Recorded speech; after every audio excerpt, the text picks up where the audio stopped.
우리가 살다 보면 원치 않는 일을 만나 고난을 겪을 때가 있습니다. 오늘 본문에 나오는 회당장 야이로의 가정에도 갑자기 고난이 찾아왔습니다. 하나밖에 없는 12살 된 외동딸이 갑자기 죽을 병에 걸린 것입니다. 회당장 야이로는 딸이 죽음의 질병에 걸렸을 때 이 문제를 어떻게 해결했을까요? 우리가 역경의 문제를 만났을 때 어떻게 극복할 수 있을까요? 지난 시간에 우리가 먼저 살펴본 것은 우리는 예수님을 만나 문제를 해결받고 일어나야 한다라고 말씀드렸습니다. 오늘 두 번째로 살펴볼 것은 우리는 역경의 문제로 흔들리지 않는 믿음으로 일어나야 합니다. 본문 24절을 보시면 이에 그와 함께 가실새 큰 무리가 따라가며 애워싸 밀더라 라고 말씀합니다. 죽을 병에 걸린 회당장 야이로의 딸을 고치기 위해서 예수님께서 그의 집을 가시는 중이었습니다. 그런데 어떤 일이 벌어졌습니까? 35절을 보시면 회당장의 집에서 사람이 왔습니다. 딸이 죽었다는 것입니다. 이제 모든 것이 끝이 났다는 것입니다. 이제 아무런 해결 방법이 없다는 것입니다. 소망도 기대도 다 사라졌다는 것입니다. 인간적인 상식으로 병든 자는 고칠 수 있으나 죽은 자는 살릴 수 없다는 것입니다. 이제 끝이고 어찌할 수 없는 상황이 된 것입니다. 이런 상황이 되면 대부분의 사람들이 회의감에 빠지게 됩니다. 믿음의 사람도 마찬가지입니다. 하나님 존재에 대한 물음의 회의감을 갖는 것입니다. 하나님이 살아계시다면 왜 이런 일이 일어나느냐고 묻는 것입니다. 그렇게 간절히 간구하였는데 왜 딸이 죽었느냐는 것입니다. 그렇게 겸손하게 매달렸고 몸부림쳤는데 왜 딸이 죽느냐는 것입니다. 예수님이 혈루증 여인을 고치면서 시간을 지체하지 않았으면 자신의 딸을 고칠 수 있었는데 예수님이 지체하여 내 딸이 죽었다고 원망할 수 있습니다. 그러나 우리가 여기서 고민해야 될 것이 있습니다. 우리가 역경을 만나 쉽게 문제가 해결되지 않을 때 회의적인 신앙을 극복해야 합니다. 그리고 역경의 문제를 해결하기 위해서는 반드시 세 가지의 강을 넘어야 합니다. 첫째는 사람의 시각으로 보는 것이 아니라 하나님의 시각으로 보는 것입니다. 사람들은 야이로의 딸이 죽었다고 끝이라고 절망합니다. 그런데 본문 39절을 보시면 예수님은 딸이 죽은 것이 아니라 잠자고 있는 것이다 라고 말씀합니다. 야이로는 사람들의 말을 들으면 회의적인 신앙에서 벗어날 수 없습니다. 그러나 예수님의 말씀을 들으면 희망을 가질 수 있습니다. 그러므로 문제가 생겼을 때 사람들의 시각으로 보는 것이 아니라 하나님의 시각으로 그 문제를 바라봐야 한다는 것입니다.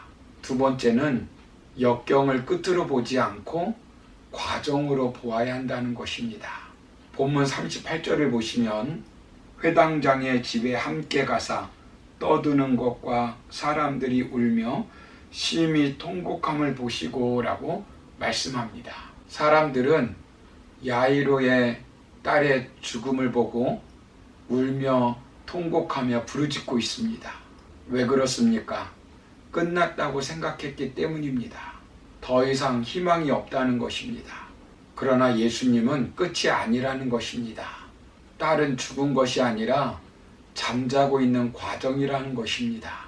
사람들이 말하는 것처럼 끝이라고 생각하면 야이로도 회의적인 신앙에서 벗어날 수 없습니다. 모든 역경을 과정으로 받아들이면 회의적 신앙에서 벗어날 수 있습니다. 하나님은 하나님의 사람들을 만들 때 때때로 역경을 사용하십니다. 모세를 보십시오. 40년 동안의 역경의 과정이 있었습니다. 요셉을 보십시오. 인신매매를 당하였습니다. 억울하게 성추행범으로 감옥에 갇히게 되었습니다. 다윗을 보십시오. 자신을 죽이려는 장인에게 도망을 다니게 되었습니다. 기름 부음을 받고 왕이 되기까지는 20여 년 동안 수많은 역경을 만났습니다. 흥미있는 실험이 있습니다.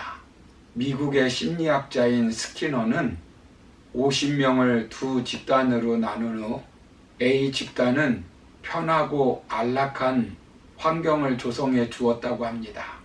그리고 B 집단에게는 불편하고 부족한 환경을 조성해 주었다고 합니다. 이런 환경에서 6개월의 시간을 보낸 후 마인드와 능력을 측정한 결과 의미 있는 데이터가 나왔다고 합니다.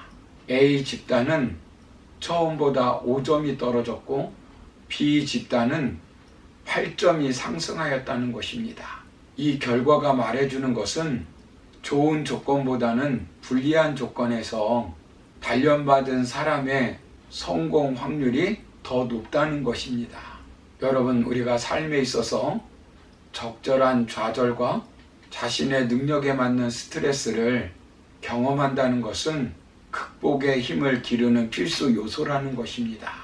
비바람과 눈보라를 맞고 자란 들풀이 온실에서 자란 꽃보다 생명력이 강합니다. 생명에게 불편함이 없는 좋은 환경은 독과 같은 것입니다. 식물은 가물고 바람이 불어야 그 뿌리를 땅속 깊이 내려 더 큰 비바람과 가뭄을 이길 수 있는 것입니다. 소아마비를 극복하고 미국의 대통령이 된 루즈벨트, 불의의 교통사고로 인해 전신 화상을 입고 얼굴이 심하게 일그러졌지만 사랑의 전도자가 된 이지선 양, 시각장애인으로서 한국인이지만 미국 행정부 고위 인사가 된 강용우 박사 등은 역경을 과정으로 받아들였습니다. 그렇기 때문에 그들은 그 역경 가운데서도 회의감을 넘어서는 믿음으로 역경을 극복하고 행복한 삶을 살 수 있게 된 것입니다. 로마서 5장 3절 4절을 보시면 우리가 환난 중에도 즐거워하나니 이는 환난은 인내를, 인내는 연단을, 연단은 소망을 이루는 줄 알미로다 라고 말씀합니다. 그러므로 역경을 과정으로 받아들이시기를 바랍니다. 우리가 세 번째로 넘어야 할 강은 어떤 비웃음이 있다 하여도 지속적인 믿음을 유지하는 것입니다. 예수님이 잔다고 하자 사람들이 무엇이라고 말합니까? 40절을 보시면 비웃습니다.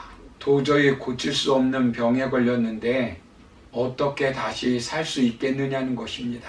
예를 들어 도저히 일어날 수 없는 기업인데 어떻게 기업이 다시 회복되겠느냐는 것입니다.